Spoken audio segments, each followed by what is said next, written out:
নেই, গাছ ছিল একদম খালি পকেটে, একদম কিচ্ছু নেই। হাত পেতে ঘুষ নিচ্ছেন সিভিক ভলেন্টিয়ার। ট্রাফিক পোস্টের ভেতরে ঢুকে বাইক চালকের সাথে ঘুষের পরিমাণ নিয়ে দাম দর। এরপর হাত পেতে করকরে টাকা নিয়ে তা গোনার দৃশ্য ভাইরাল হতেই অভিযুক্ত সিভিক ভলেন্টিয়ারের বিরুদ্ধে পদক্ষেপ নিলেন পুলিশ সুপার। ঘুষ নেওয়ার অভিযোগে অভিযুক্ত কানু রায় নামে ওই সিভিক ভলেন্টিয়ারকে দায়িত্ব থেকে অব্যাহতি দেওয়ার পাশাপাশি কর্তব্যরত এক এএসআইকে ক্লোজ করলেন পুলিশ সুপার উমেশ খান্ডবাহালে। জানা গেছে দীর্ঘদিন থেকে কানু রায় নামে ওই যুবক জলপাইগুড়ি সদর ট্রাফিক পুলিশের সিভিক ভলেন্টিয়ার হিসাবে কাজ করছেন। গত শুক্রবার তার ডিউটি ছিল শহরের পোস্ট অফিস মোড়ে। ডিউটি চলাকালীন এক মোটর বাইক চালকের উপযুক্ত কাগজপত্র না থাকার সুযোগ নিয়ে ওই সিভিক ভলেন্টিয়ার মোটা টাকা দাবি করে বসে। সূত্রের খবর, শেষমেশ সিভিক ভলেন্টিয়ার মোটর বাইক চালকের কাছ থেকে ৩,০০০ টাকা ঘুষ নেন, যা সোশ্যাল মিডিয়ায় ভাইরাল হওয়া ভিডিওতে দেখা গেছে।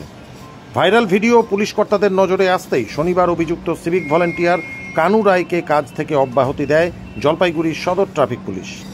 পুলিশ সুপার উমেশ খান্ডবাহালে জানিয়েছেন, অভিযুক্ত সিভিক ভলেন্টিয়ারকে কাজ থেকে অব্যাহতি দেওয়া হয়েছে। অন্যদিকে ট্রাফিক পোস্টে থাকা পুলিশ অফিসারের বিরুদ্ধেও ব্যবস্থা নেওয়া হচ্ছে।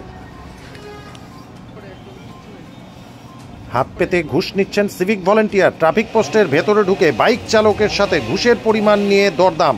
এরপরেই হাত পেতে করকরে টাকা নিয়ে তা গোনার দৃশ্য ভাইরাল।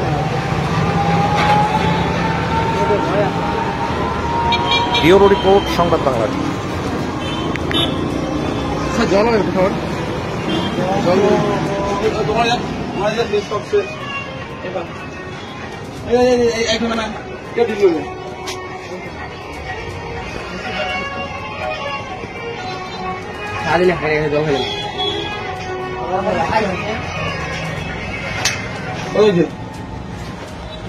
ছিল উঠানোর জন্য 100 টাকা চার্জ দিয়েছে দোকানে।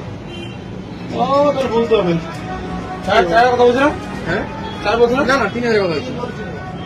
3,000 কথা হয়েছিল, ডাক দিন নাই নাই আমাদের 1 টাকা নেই। আর গাছ ছিল একদম খালি পকেটে, একদম কিচ্ছু নেই।